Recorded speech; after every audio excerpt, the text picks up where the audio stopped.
जय हिंद। Welcome to S physics. आज इस वीडियो में हम लोग किरचॉफ सेकेंड लॉ या किरचॉफ्स वोल्टेज लॉ या जिसको हम लोग किरचॉफ्स लूप लॉ भी बोलते हैं, तो उस लॉ के बारे में हम लोग डिस्कशन करेंगे, उसका एक्सप्लेनेशन दूंगा मैं। तो स्टार्ट करते हैं। सबसे पहले स्टेटमेंट, इसे हम लोग Kirchhoff's voltage law, in short KVL बोलते हैं। केवीएल, किरचॉफ्स वोल्टेज लॉ या किरचॉफ्स लूप लॉ, क्योंकि इसमें लूप यूज होता है। ऐसे इसके वेरियस नाम्स है, but in short we will say Kirchhoff's voltage law which is KVL.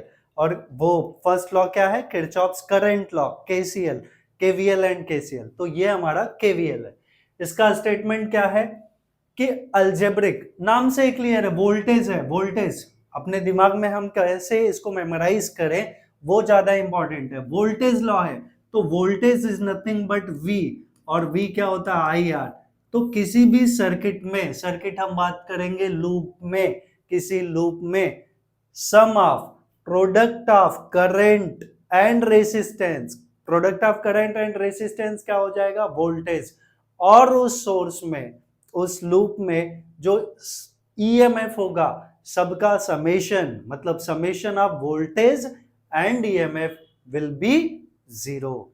ये हमारा स्टेटमेंट है। तो प्रॉपर स्टेटमेंट क्या है? Algebraic sum of the potential difference, potential difference हमारा V है, that is I into R, that I can say summation of V and the electromotive forces, that is E, तो summation of E is in a loop, क्योंकि ये loop law भी हम लोग बोलते हैं। इन अ क्लोज्ड लूप कंपलसरी है, path close होना चाहिए, लूप क्लोज होना चाहिए, मेश क्लोज होना चाहिए, तो that is equals to zero, right. तो ये हमारा स्टेटमेंट है। हमने करंट लॉ में क्या पढ़ा था? Summation of I at a junction is zero, और ये लूप लॉ है तो sum of all the potential difference and EMF in a loop must be zero, that is according to statement। ठीक है, ये तो स्टेटमेंट हो गया।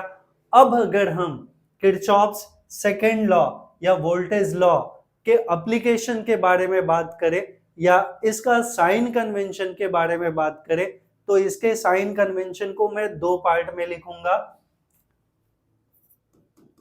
साइन कन्वेंशन, और मैं साइन कन्वेंशन जो है I will tell you with reason, मैं रीजन के साथ में बताऊंगा साइन कन्वेंशन। तो साइन कन्वेंशन क्या होगा? मैं इसमें दो पार्ट करता हूं। एक मैं करंट के लिए, करंट का डायरेक्शन, और दूसरा करंट के लिए बताऊंगा पहला, और दूसरा ईएमएफ के लिए। तो मान लेते हैं अगर किसी सर्किट में, किसी पर्टिकुलर सर्किट में ऐसे करंट फ्लो हो रहा है, ऐसे, ये सर्किट में रेसिस्टेंस है और करंट इसमें आई ऐसे फ्लो हो रहा है, ऐसे इस डायरेक्शन में, और हम लोग अपना एक पाथ जो चूज करेंगे क्लॉकवाइज या एंटी क्लॉकवाइज, राइट, उसे मैं वर्ड या नाम देता हूं कैलकुलेशन ऑर्डर। तो कैलकुलेशन ऑर्डर, मैं कैलकुलेशन ऑर्डर को दूसरे कलर से रिप्रेजेंट कर देता हूं। यहाँ पे I will pick this colour. ये हमारा कैलकुलेशन ऑर्डर है। क्या है ये? नीचे लिख दूंगा, कैलकुलेशन ऑर्डर। अब ध्यान देना है कि करंट कहां से कहां फ्लो होता है। Current always flows from, current कहां से कहां फ्लो होता है?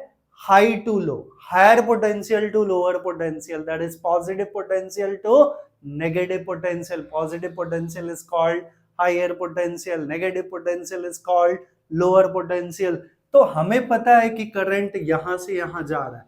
अगर मैं इस पॉइंट को ए एज्यूम कर लूं और इस पॉइंट को बी एज्यूम कर लूं, तो यहां का पोटेंशियल इज वी ए और यहां का पोटेंशियल इज वी बी। तो करंट कहां से कहां फ्लो होता है? हाई टू लो, मतलब वीए हायर पोटेंशियल हुआ, वीबी लोअर पोटेंशियल हुआ, दोनों का difference will be positive. High value, bigger value minus smaller value will be give us positive value.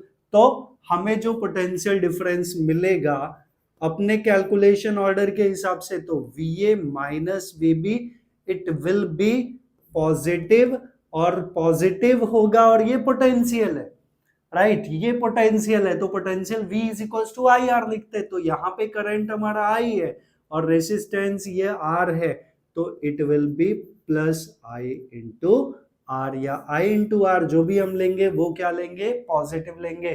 तो आप अपने दिमाग में एक चीज बिठा लो कि अगर किसी लूप में अगर हम लोग जो कैलकुलेशन ऑर्डर लेते हैं, आइदर वो हम क्लॉकवाइज ले या एंटी क्लॉकवाइज ले, डिपेंड ऑन अस, बट अगर डायरेक्शन ऑफ करंट और हमारा जो कैलकुलेशन ऑर्डर है दोनों सेम डायरेक्शन में है, तो हम जो प्रोडक्ट लेंगे करंट एंड रेसिस्टेंस का वो हम पॉजिटिव लेंगे, राइट। ये एक पार्ट हो गया। अब अगर मैं दूसरे पार्ट की बात करूं, तो दूसरे पार्ट की बात करूं कि अगर ये सेम रेसिस्टेंस है और इसमें सेम करंट आई फ्लो हो रहा है, बट मैं कैलकुलेशन ऑर्डर मेरा चेंज कर दूं, ये मेरा कैलकुलेशन ऑर्डर हो गया, कैलकुलेशन ऑर्डर।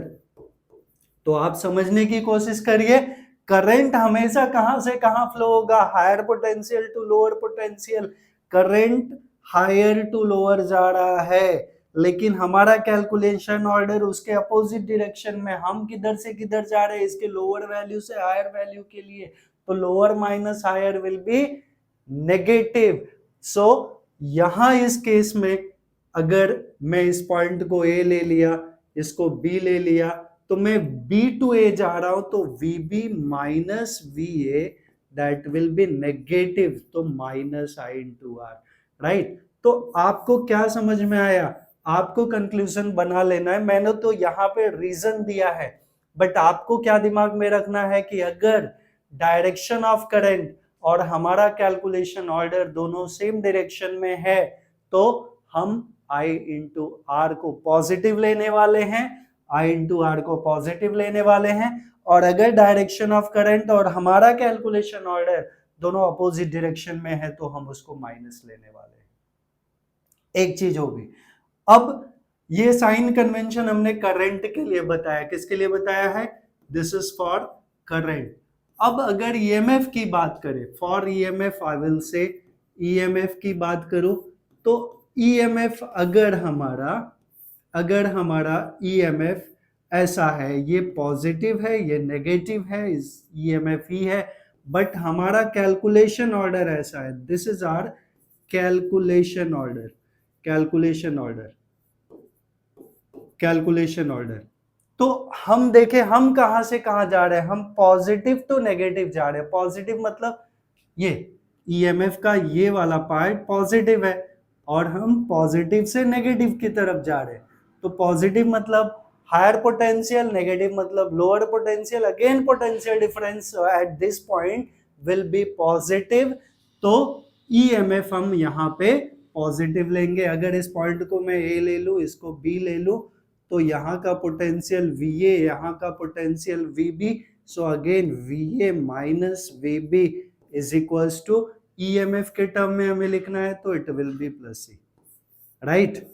अब ऐसे हम अपने दिमाग में बिठा लें कि अगर हमारा कैलकुलेशन ऑर्डर का जो डायरेक्शन है, अगर कोई सेल है उसमें और हम कहां से कहां जा रहे हैं, पॉजिटिव टू नेगेटिव जा रहे हैं, तो पॉजिटिव टू नेगेटिव जाएंगे तो ईएमएफ जो लेना है वो हम प्लस लेंगे, राइट। क्या लेंगे, प्लस लेंगे।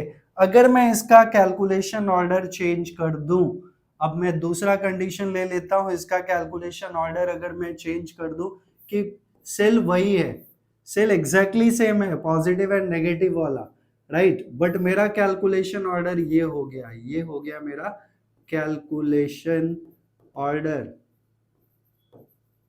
सो इन दिस केस क्या होगा, अब मैं किधर से किधर जा रहा हूं, मैं जा रहा हूं सेल के नेगेटिव से पॉजिटिव की तरफ, और अगर नेगेटिव से पॉजिटिव की तरफ जा रहे हैं तो पोटेंशियल डिफरेंस, नेगेटिव मतलब smaller value minus bigger value, smaller number minus bigger number will be negative, तो ईएमएफ इस केस में क्या होगा, नेगेटिव होगा। अगर मैं इसको ए ले लूं, इसको बी ले लूं, तो हम जा रहे हैं B to A, so V B minus V A, it will be minus E, right.